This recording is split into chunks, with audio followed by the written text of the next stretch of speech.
Shut up and sit down. Welcome to the Answer is Yes podcast, where we will explore the cause and effect of just saying yes in your everyday life or in business. I will dig into topics that are not just stimulating, but will challenge you to be better in everything you do. The podcast is based on the simplicity of saying yes to opportunities you might encounter every single day. I'm your host, Jim Riley. Join me in my first series titled Blue Collar Redefined. Hello and welcome to the Answer is Yes podcast. Thank you so much for tuning in. And really, thank you for all the calls and the emails and the texts I've gotten in the last week. A lot of feedback on Instagram and Facebook about the interview part one with Mark Taylor, COO of In-N-Out Burger. What a great interview, at least the first half we had. And I've got a ton of people telling me they just can't wait to hear today's show. So thank you for your comments. It's been an incredible week. As you know, Baja United is the business I started, and we talk a little bit about on this show. You know, the foundation for starting that business was to give with a purpose, or, you know, just a company with a purpose, rather. And we partnered up with Corazon de Vida Foundation, which donates to orphanages down in Baja. It's something that I've been doing for a very long time, meaning over 20 years, and at least the last 10 with my business partner, Eric Morley from Blue Sea Advertising. And we're just so blessed to be a part of what they're doing. So Saturday night, they had their big event called La Blanca Noche. That was down in Orange County, California. They raised over $200,000 for the orphanages. What an incredible night. Just a great group of people. We tasted wine, but they just had some really neat giveaways. If you've never been to a fundraiser of that level, highly recommend that you go to their website, Corazon de Vida, and look at their winter event. You'll have a great time. My wife actually attended. I didn't get to go to that event. She told me all about it because I was busy over in Glendora, California with their Paint the Night Rotary Club. I don't know, I guess it was just their summer get-together. They were doing the paintings, and we were tasting wines. But, you know, we had a phenomenal night, too. We raised over probably $400 for Corazon de Vida. We sold over $500 worth of wine, which we donated actually 20% of those sales, and plus the entry. So we had a really good night. And we're so blessed to have partners like that. So thank you, everybody, if you're listening, for working with us and Corazon de Vida. I do talk a little bit about Spartan training. It's so hot outside. If you're in Southern California, you know what I'm talking about. Actually, I saw on the news across the country it's supposed to be record-breaking heat, and to try and run in that has been nearly impossible. But I'm getting my miles in. If you're worried about me, try to get up to 50 miles a week right now, and we will step that up to 70. My big event is in September, where I'm going to race the Spartan Beast, which is 30 miles at Squaw Valley Ski Resort, Lake Tahoe, with over 70 obstacles. And then I got a little piece of good news. I think I was accepted to race in the Spartan World Trifecta Championships in Sparta. So nothing like being right on Spartan grounds over there.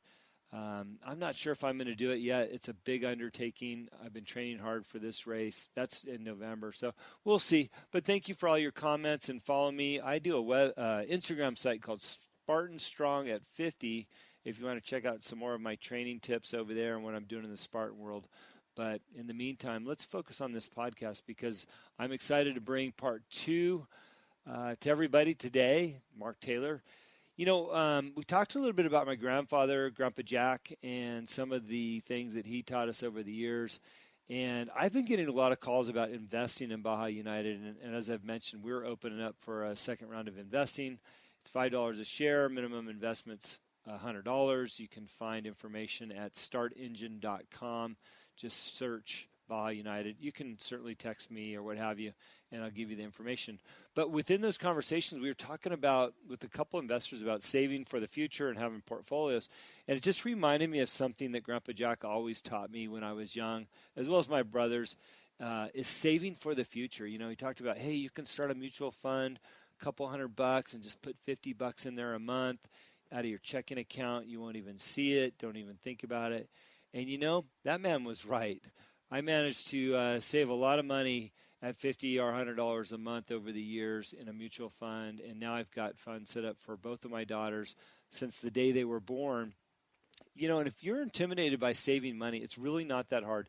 You can find an advisor, find some very conservative funds to put your money into. You can withdraw $50 or $100 a month, which you probably blow on coffee or something that isn't even that necessary. But that money grows and it compounds over years, and that $100 a month becomes thousands of dollars. And then, for my girls, that could almost mean $200,000-$300,000 by the time they're 18 years old. So something to think about. Save for your future, plan for your future, put a little bit aside each month. I was with actually a really good customer of ours. His name is John Solomon from Liquorama, which is over here in Upland. They're an incredible liquor store. They've got great online sales. And John said he taught his kids at an early age the 5-5-5 rule. And it was, for every dollar you make, let's call it $15. Put $5 that you spend on yourself, $5 that you save, and then $5 that you donate or help somebody else with. So donate to a charity or help somebody with it. This is the 5-5-5 rule. And that really stuck. I think I'm going to try it with my daughters. They had a lemonade stand last week. They made $56 in an hour. Those cute little girls out on the corner selling lemonade. Mommy set them all up. It was their idea. And they're just little entrepreneurs. It was probably one of the proudest days of my life to see them do that. And they're all set to go out tomorrow again. So I can't wait to see how that works out, what kind of money they make. So in the spirit of saving for their future, being entrepreneurs, and talking about business, I'm going to turn this over to the interview, part 2 with Mark Taylor. Thanks for listening to the podcast. And here's Mark and I, part 2 of our conversation. So knowing the process at In-N-Out, you went through the school, you became a 4th level manager, and you work your way up through the ranks all the way to first manager of a store. Each time you work your way through those ranks, there's a decision process to be had. Is this the right job for me? And am I achieving my goals in life? Your big first yes in life was maybe working for your grandfather and then on to Griswold's.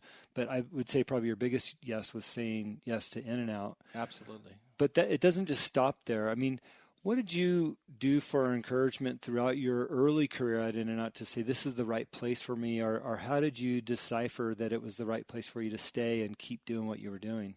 Well, early on, it was familiar, and I really enjoyed it. It was an amazing place to be. The people are amazing.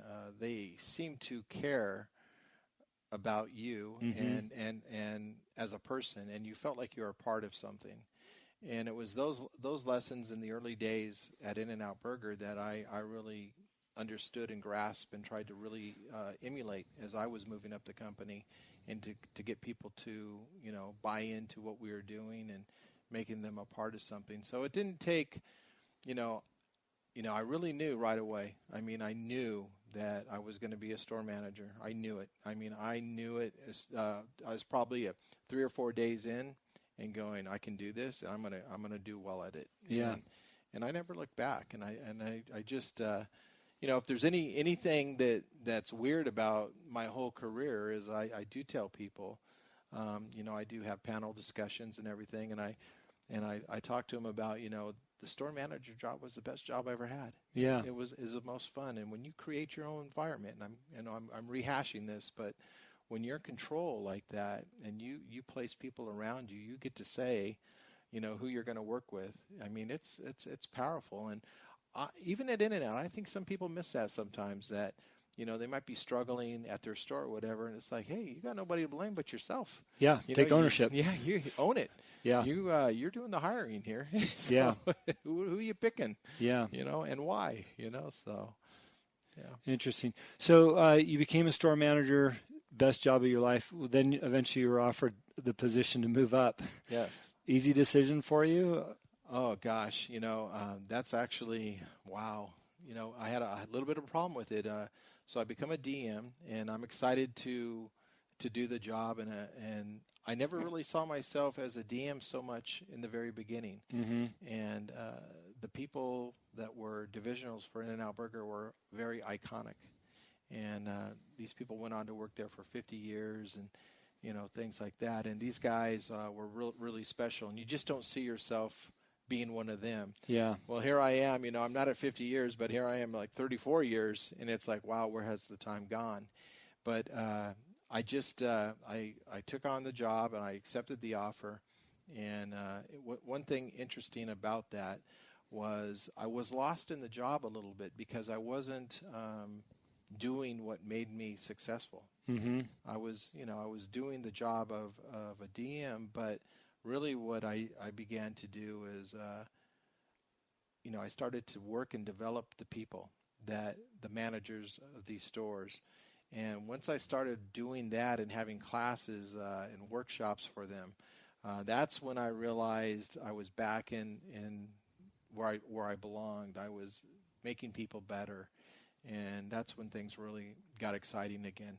But there was a little bit of time where in that job as a DM that I was, if somebody would have walked up and said, "Hey, you want to go back to the store?" I might have said yes to that. Yeah, sure. You know what I mean? Yeah. But I hung in there, and as soon as I started doing the right things, and I was working with a wonderful guy named John Davis, and he really helped me. He helped me with my vision. And he had tremendous ideas. I mean, he took up my vision and took it to another level, and we were doing some really cool things. And I'm to this day, the company's still doing some things that maybe we started, and they are the workshops and things like that we started that DMs do with their divisions now. And I'm not 100% sure, but isn't John Davis a lot younger than you? Yes, he is. Yeah, he came up through the ranks. Yes. So really, in your role as a senior person, listening to somebody that's much younger, and I think he was new to the training department. Yes, he was. Almost revolutionary that you took his ideas and ran with them. Hey, everybody's full of great ideas, and I'm not. I don't claim to have all the answers. So yeah. A guy like John Davis, I welcomed his ideas, and he just was such a great trainer, and I thought I was pretty good. And I'll tell you, he was better. No. I'm hoping that the executives in our listening group are paying attention, because I think we crossed over from just saying yes to opportunities to really some areas of learning for people that are in positions of authority or managing other people, and your approach to them. I particularly like learning more about your approach with John Davis, because I know John off work. Funny guy. We've had a lot of fun together in the past. I would have never envisioned him as that person that you're describing in the story right now. And I just think that that's incredible that you're able to extract that from him, and he was able to present that to you, especially as an older person of authority in a company that you had a position that you had. Yes, he's a young man with a lot of talent. He's not so young anymore. That was a long time ago. Yeah, of course. But he's got a big job with us. He's the director of training now for In-N-Out Burger, and he does very well. We've got probably one of the best training programs a company could have out there, and John's leading it. Yeah, I'm sure there's a lot of companies out there that would aspire to have what you guys have. So, you're running things as a district manager, and I know that you did very well in that position. I actually worked for you for a short period of time when you're there. What came next for you? What was the next big decision or move for you in the company that changed your life? Well, it was a general manager of In-N-Out Burger, and which pretty much encompassed, everything. And that was a real big learning curve. Was steep. Yeah, I bet. Yeah, it was. But when you're in love with what you do and you want to succeed, and you just find a way to figure it all out. And as I did that, I really saw a whole nother side of the business, but it was once again familiar. And it was a lot of doing the right thing. And I tell people all the time, just do the right thing. It does not matter what the situation is. You do the right thing, everything's going to be okay. Even if the right thing is the wrong thing, you were trying to do the right thing. And you just can't go wrong with those things. And that was that was steep, but we got through it. People that were managing me, all of a sudden I was managing them. Yeah. And stuff like that. And as time went on, I found myself being the VP of operations, and and then for about a handful of years I was the president of In-N-Out Burger. But it's the whole. I think it's the mentality of owning it. I like to believed that I was an owner, Mm-hmm. although I wasn't. Right. And from the very first store that I had, I owned that store. I will tell you, it was my store.